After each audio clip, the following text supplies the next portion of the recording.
He says afterward he went to a vape shop. Here's the story we've heard Stearns tell before. After you dropped her off, did you go directly to the smoke shop?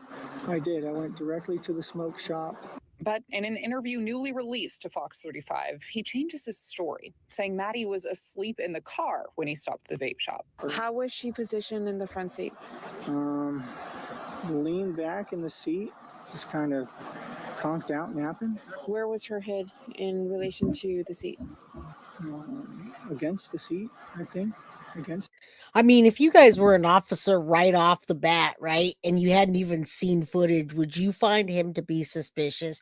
Again, thank you, Clark. We pretty much know that Stephan Stearns is going down, but what's happening in this case right this very minute is that the officers are looking and they're digging into every possible thing that they can, every person they can. They're going over interviews. They're doubling back if there are interviews. This is happening right now. They literally went back and said, this shit doesn't match up. This suspected person that took Maddie's life and did all of the SA and CSAM, they're going back and looking at what he's saying and what his statements are versus what he talked to the news about. If they're doing that for Stephan Stearns, I guarantee you they're doing that for Jen Soto, and they're looking back. I was just watching earlier an officer or a former officer on YouTube talking about Jen Soto and saying that they're taking their time in building the case, that he thinks they might have a really good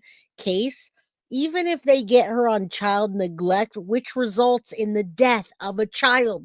She's still facing up to 15 years, you guys. Child neglect with the result of a death is still a mighty hefty sentence for Jen Soto without all of her pills and all of her things and all of her pub subs. And hello, Tara.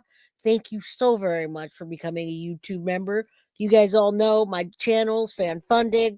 You guys help support the channel. Cash App, Venmo, PayPal, Super Chat, Super Sticker. Thank you guys. All right. So that's what's going down now. They're more than likely building a case against Jen Soto in a very crafty way. This is what they're talking about.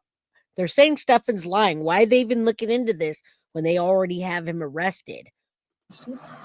Was the seat leaning back, or the seat was leaning back? Yeah, she had leaned the seat back so that she could recline. And the Orange County Sheriff's Office had found surveillance video they believed showed Maddie the morning she was reported missing, sitting in the front seat of Stearns' car, slumped over to her left. Quote, an abnormal way for a person to be seated, the report says.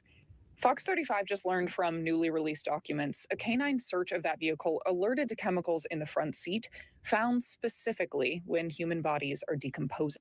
All right, guys. Now, this also answers another question for you. Every person that's told me I don't think that that Maddie was already I don't think Maddie was already unalive when she got in the car. Maybe he got her in the car and they misunderstood that she was sleeping. Maybe she was sleeping and her mouth was open, and then Stephan strangled her outside when they left and then moved the body. That tells you guys right there she was absolutely not alive when he put her in that front seat, and the presence of chemicals which are present during decomposition phase of the human body was in that car, you guys. Now, I don't know how long it was. I keep speculating that that it happened between 2 and 4 in the morning, and then he scrambled to, what am I going to do? He spent some time with her. I guarantee he spent time with her after she was already gone, you guys. And when I say that, I mean in the house. Yes, absolutely. It could only be a few hours. They got her out of the house, and I keep saying they because I truly believe that Jen Soto helped him. The crock dropped. They didn't pick it back up. They didn't catch it. They were scrambling. Surge 90 says, Jay, is it possible Stephan and Jen wanted room 4 to look generic like a motel? That's exactly what I've always said, Surge 90. They used that room so there were no marks or any kind of furniture that you could see and describe in the background, so they wouldn't know whose house it was. Absolutely, in my opinion, they made it look like that on purpose. Jen Soto says Stephan Stearns was a nasty, dirty hoarder. I say that. I know that. His parents say that. That room wasn't dirty or nasty or hoarding.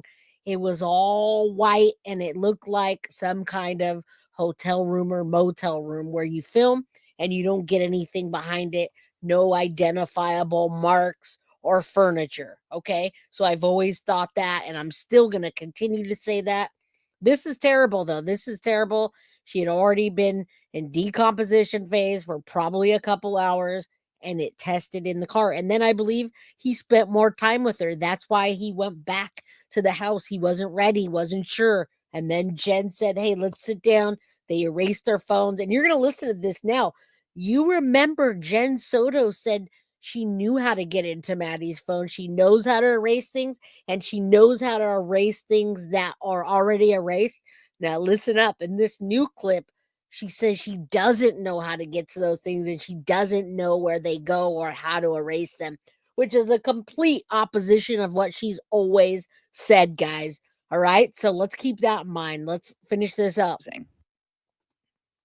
We also learned more about the search for Maddie's body. I'll talk more about that tonight at 6. Live in the newsroom, Maria Edinger, Fox 35 News. All right, guys. So that means we have more coming. If she's coming on tonight at 6, there will be more coming. All right. So let's I guess we can go over some of the pictures here. Again, I put Plunder in the I put her in the description. Everybody knows it came from her. Now, Carly, I'm going to call you out. I know you're going to put a FOIA on Friday. I thought we had a FOIA. Yesterday, I heard from one of the mods that we had the picture from the FOIA. I just never got it. So I don't know what happened. My bad. I prefer not to have to use somebody else's. But again, thank you, Plunder. I tagged you in it. I appreciate you. The docket has them. I saw Strategic Eyes using them today. So that being said, I got to do what I got to do to run a show. All right. So thank you, Plunder, even though you probably would prefer, otherwise. All right, guys. Now there is another tripod there, another tripod in the closet. There was one on her bed, one in room 4. They had multiple tripods. Yeah, Lurk Gang, what's up? While you're lurking, hit the like, subscribe, and if you guys have the means to gift memberships, please do so. All right, so, and I hope you guys share this because this is not your typical, I'm just showing you pictures. I even started from the end, guys. All right, I started from the end. We've got some police evidence reports. We're not going to go through everything, but search warrants. And when I find something that I can use. Now, why are they collecting these evidence? Why are they collecting this? Maybe maybe these were the clothes that were laying around that they thought they were going to use, or maybe they found something on them. I don't quite know. I don't know why so that's a size 15. I'm assuming that's Jen's, probably not Maddie's. I don't think Maddie was that size. And it's hard to go through these pictures the way that I have them in here. So, yeah, and you guys in chat also can let me know what you think. If you guys probably already watched Plunder, you probably already watched Strategic, you probably already watched the docket. So most of the things I didn't find of value to this case, except a few things. All right.